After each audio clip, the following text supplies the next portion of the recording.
মূল্যবান বক্তব্য রাখার জন্য আমি আগ্রহ করছি। আপনারা সবাই মিলে হাততালি দিয়ে সমর্থন জানান।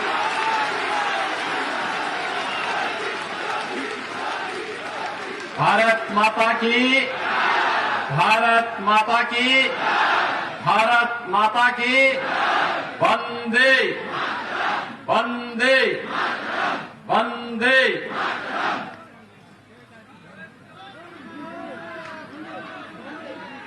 केंद्रीय पेट्रोलियम और प्राकृतिक गैस के यशस्वी मंत्री माननीय धर्मेंद्र प्रधान जी, भारतीय जनता पार्टी के जनप्रिय सर्वप्रिय प्रत्याशी श्रीमान शुभेंदु अधिकारी जी, माननीय सांसद श्री देवेंद्र अधिकारी जी, मनोरंजन मिश्रा जी, ज्ञान रंजन सामंता जी, साहब दास जी, प्रलय पाल जी, गौर हरि मापति जी, सुनील कर्मकार जी, जयप्रकाश मजुमदार जी और इस नंदी ग्राम में आज भारी संख्या में शुभेंदु अधिकारी को अपना आशीर्वाद प्रदान करने के लिए उपस्थित इस क्षेत्र के सभी भाइयों बहनों, मैं मर्यादा पुरुषोत्तम भगवान श्री राम और भगवान श्री कृष्ण की भूमि से रामकृष्ण परमहंस की इस धरती को कोटि कोटि नमन करने के लिए आया हूं। मैं इस अवसर पर आप सबका हृदय से अभिनंदन करता हूं, स्वागत करता हूं। भाइयों बहनों, बंगाल की धरती हम सब के लिए प्रेरणा की धरती रही है। भारत के अंदर सांस्कृतिक राष्ट्रवाद के अलग को जगाने की धरती हो या फिर भारत के स्वाधीनता आंदोलन में बढ़ चढ़ करके भाग लेकर के भारत की आजादी की लड़ाई को एक नई ऊंचाई तक पहुंचाने का, स्वतंत्र भारत में भारत को एक नई दिशा दे करके आज जिस मंच के माध्यम से हम सब यहां पर आए हैं, उसका बीजारोपण भी बंगाल की धरती से ही होता है। मैं इस धरती को कोटि कोटि नमन करता हूं। भाइयों बहनों, ये बंगाल कभी चैतन्य महाप्रभु की भक्ति के माध्यम से भारत को मध्य युग से उभारने में योगदान देता है।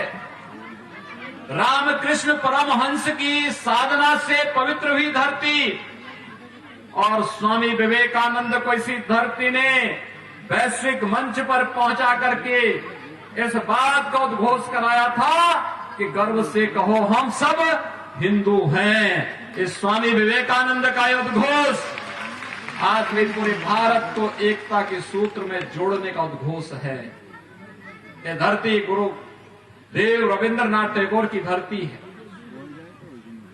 जिन्होंने देश को पहला नोबेल प्राइज उपलब्ध कराया था और नोबेल प्राइज के साथ ही स्वतंत्र भारत को पहला राष्ट्रगीत देने राष्ट्रगान दिया है, इस बंगाल की धरती ने दिया है।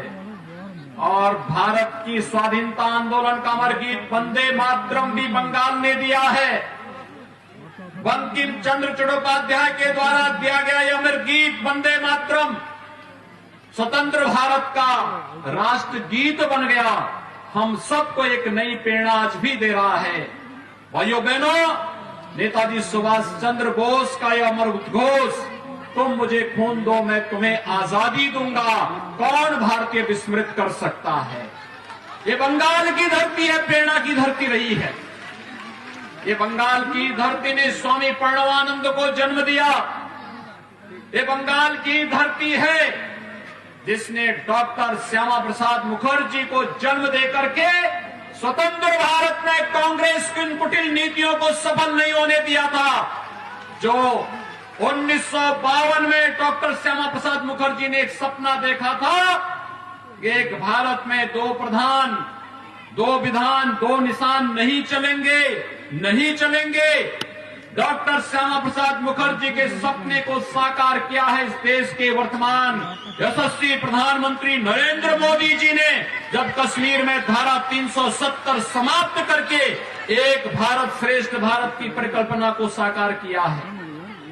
भाइयों बहनों, ये बंगाल की धरती जो हमें प्रेरणा देती रही है, पहले कांग्रेस फिर कम्युनिस्टों के कुटिलता के कारण और आज तृणमूल कांग्रेस की गुंडागिर्दी के कारण अव्यवस्था, अराजकता और बदहाली का जीवन जीने के लिए मजबूर हो गया है। 10 वर्षों में कोई उद्योग न लग पाना और बंद यहां पर चालू उद्योगों का बंद हो जाना, ये नियति बन चुकी है बंगाल की। और बंगाल को इनसे मुक्त करने के लिए आज भारतीय जनता पार्टी आपके पास है, आपके पास आई है। और भारतीय जनता पार्टी ने श्री शुभेंदु अधिकारी को नंदीग्राम इस विधानसभा क्षेत्र से अपना प्रत्याशी बना करके भी उतारा है। एक परिवर्तन का बाग है बंगाल, और बंगाल की इस परिवर्तन की बेला में आप सबका आह्वान करने के लिए हम लोग आए हैं। भाइयों बहनों, हमारे मंच पर भारत सरकार के पेट्रोलियम और प्राकृतिक गैस के मंत्री श्री धर्मेंद्र प्रधान जी हैं। आप याद करिए 2016 में धर्मेंद्र जी ने देश के अंदर प्रधानमंत्री मोदी जी की अनुकंपा से प्रत्येक गरीब परिवार को रसोई गैस का एलपीजी सिलेंडर उपलब्ध कराने का एक अभियान चलाया था। भाइयों बहनों, उत्तर प्रदेश के अंदर 1,56,00,000 परिवारों को यह सुविधा का लाभ मिला। टीएमसी की सरकार इस सुविधा को बंगाल के अंदर उसी रूप में क्यों लागू नहीं कर पाई? 10 वर्षों से टीएमसी की सरकार बंगाल के अंदर है। भाइयों बहनों, प्रधानमंत्री आवास योजना में यहाँ के गरीबों को आवास क्यों नहीं मिल पाता है? उत्तर प्रदेश में 4 वर्ष में 40 लाख गरीबों को प्रधानमंत्री आवास योजना का लाभ हम लोगों ने उपलब्ध करवाया है। 6 करोड़ परिवार, 6 करोड़ नागरिकों को 5 लाख रुपए सालाना आयुष्मान भारत की सुविधा का लाभ उपलब्ध करवाया है। और 2 करोड़ 42 लाख किसानों को 6,000 रुपए प्रतिवर्ष प्रधानमंत्री किसान सम्मान निधि का लाभ उपलब्ध कराया है। ये लाभ बंगाल के नागरिकों को क्यों नहीं उपलब्ध हो पा रहा है? उत्तर प्रदेश में करोड़ों नौजवानों को रोजगार और सरकारी नौकरी उपलब्ध कराई जा रही है, लेकिन बंगाल के अंदर नौकरी भी नहीं और रोजगार भी नहीं। यहां पर हाईवे नहीं, रेलवे लाइन भी नहीं बिछने देती है।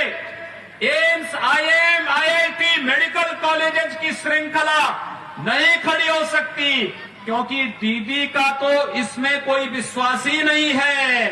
दीदी का तो विश्वास है कि जय श्री राम को बोलने पर प्रतिबंध लगा दो।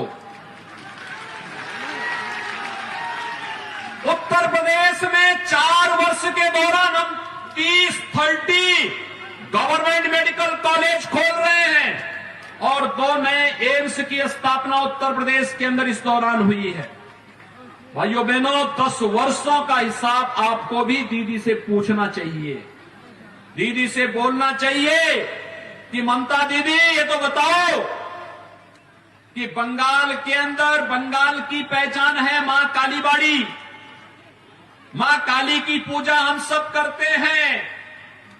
2 वर्ष पहले बंगाल के अंदर दुर्गा पूजा को प्रतिबंधित करने का कार्य हुआ था और तब बंगाल के माननीय उच्च न्यायालय ने एक आदेश जारी किया था कि उत्तर प्रदेश में अगर दुर्गा पूजा हो सकती है तो बंगाल के अंदर क्यों नहीं हो सकती है। और यही पूछने के लिए मैं फिर आया हूं। उत्तर प्रदेश में हमने किसी पर्व और त्योहार को प्रतिबंधित नहीं किया, लेकिन दुर्गा पूजा को पूरी भव्यता के साथ आयोजित करने का कार्य किया। सरस्वती पूजा पे कोई प्रतिबंध नहीं। उत्तर प्रदेश की आबादी 24 करोड़ है। जितने उत्तर प्रदेश के अंदर आबादी है, उसमें हम लोगों ने किसी को रोका नहीं।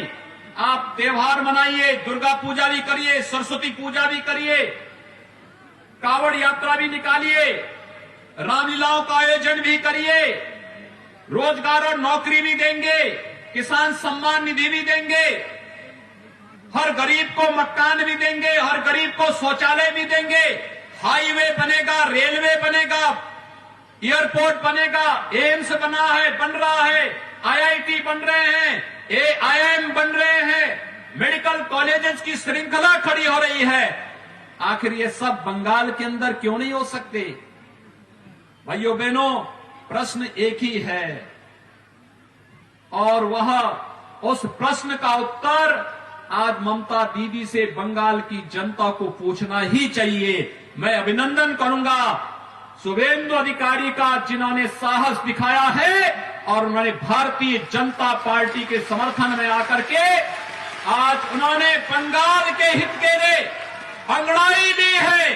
डॉक्टर श्यामा प्रसाद मुखर्जी के सपने को साकार करने का बीड़ा उठाया है कि हम बंगाल को बचाएंगे भी और बंगाल को प्रधानमंत्री मोदी जी की भावना के अनुरूप सोनार बांग्ला बना करके बंगाल को समृद्धि के पथ पर अग्रसर करके यहां के नौजवानों को रोजगार भी देंगे। ये एक नया अभियान है और इस अभियान के साथ हम सबको जुड़ना पड़ेगा। भाइयों बहनों, मुझे याद है आज से 14 वर्ष पहले इसी नंदीग्राम में कम्युनिस्टों ने कितनी बड़ी हिंसा की थी। वे शहीद परिवार भी मुझे मिल रहे थे। उन परिवारों की स्थिति को देख करके हृदय हमारा द्रवित हो रहा था। वे लोग नंदीग्राम के लिए, बंगाल के लिए शहीद हुए थे, लेकिन 10 वर्षों में इन शहीद परिवारों के कंधों पर बंदूक रख करके सत्ता प्राप्त की ममता दीदी, लेकिन शहीद परिवारों की भावनाओं के अनुरूप बंगाल को बनाने में पूरी तरह विफल रही है टीएमसी की सरकार। उन्हें बंगाल के विकास की चिंता नहीं, बंगाल के नौजवानों के लिए रोजगार की चिंता नहीं, बंगाल के किसानों की चिंता नहीं, बंगाल के बहन बेटियों की चिंता नहीं। उन्हें चिंता है तो घुसपैठियों को संरक्षण देने का है और बंगाल के अंदर गो हत्या पर भी वे प्रतिबंध नहीं लगा सकती, क्योंकि उन्हें भय है कि उनका वोट बैंक ही खिसक जाएगा। उन्हें चिंता है इन सब बातों की।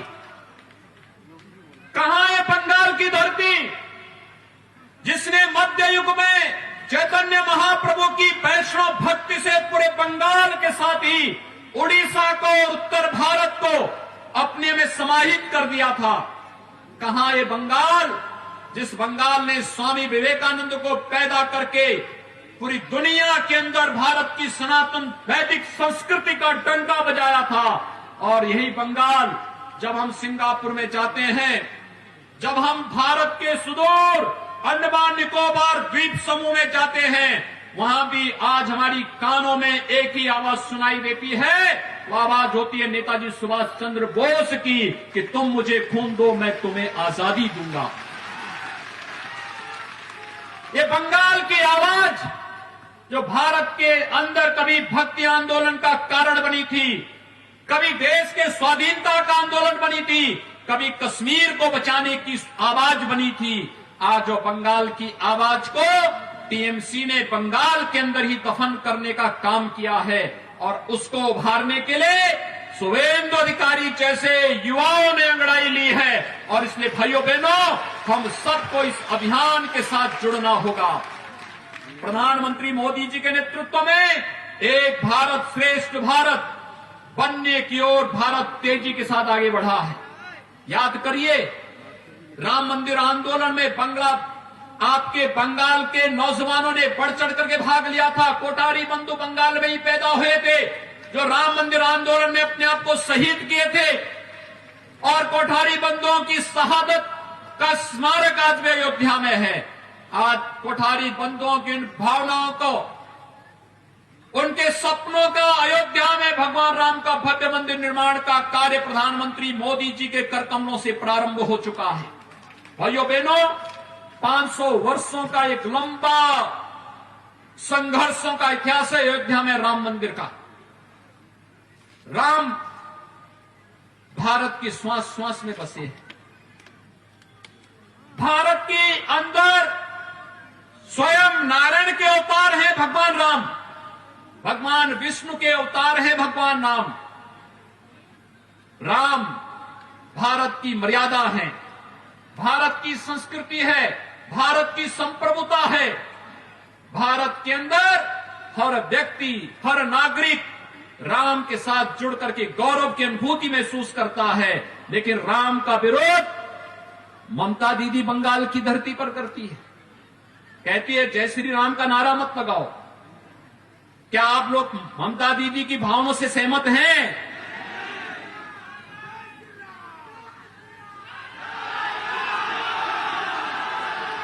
नारा क्या लगना चाहिए? आप सभी लोग सहमत हैं? जय श्री राम के नारे से सहमत हैं? दोनों हाथ ला करके मेरे साथ बोलेंगे जय जय श्री राम। भाइयों बहनों, अयोध्या में भगवान राम के भव्य मंदिर के निर्माण का कार्य प्रारंभ हो चुका है और मैं तो आपके प्रति आभार व्यक्त करने के लिए आया हूं। अभी पूरे देश के अंदर भगवान राम के भव्य मंदिर निर्माण के लिए निधि समर्पण का कार्यक्रम हुआ और बंगाल की धरती ने बहुत अच्छा समर्थन इसमें किया है। इसके लिए मैं बंगाल के नागरिकों का आभार व्यक्त करने के लिए आया हूं कि राम मंदिर निर्माण के लिए जो योगदान आपके द्वारा दिया गया है, बंगाल में भारतीय जनता पार्टी की सरकार आने दीजिए, 2 काम जरूर होंगे। बंगाल फिर से सोनार बंगाल बनेगा और टीएमसी के उन गुंडों को, जो लोग आज अव्यवस्था और अराजकता के पर्याय बने हुए हैं, कानून अपने शिकंजे में लेकर के वैसे ही कार्रवाई करना प्रारंभ करेगा जैसे उत्तर प्रदेश के अंदर गुंडों के खिलाफ कार्रवाई हो रही है। बहुत अच्छी कार्रवाई वहां चल रही है। और भाइयों बहनों, यही आश्वासन आपसे हम चाहते हैं। श्री शुभेंदु अधिकारी के नेतृत्व में आज नंदी ग्राम विधानसभा क्षेत्र में भारतीय जनता पार्टी एक नई अंगड़ाई के साथ आपके बीच में है। आप सबका यही समर्थन और सहयोग हम चाहते हैं कि शुभेंदु अधिकारी को इतनी भारी संख्या में आपकी उपस्थिति यहां पर है और मैं आप सबसे अपील करूंगा कि सभी लोग जहां भी हैं, दोनों हाथ उठा करके मेरे साथ शुभेंदु अधिकारी के समर्थन में बोलेंगे। जहां पर भी है, दोनों हाथ उठा करके मेरे साथ बोलेंगे। दोनों हाथ जहां पर भी हैं, आगे पीछे अगल बगल जहां भी है, दोनों हाथ मेरे साथ उठा करके बोलेंगे भारत माता की, भारत माता की, भारत माता की जय श्री राम, जय श्री राम, जय जय श्री राम।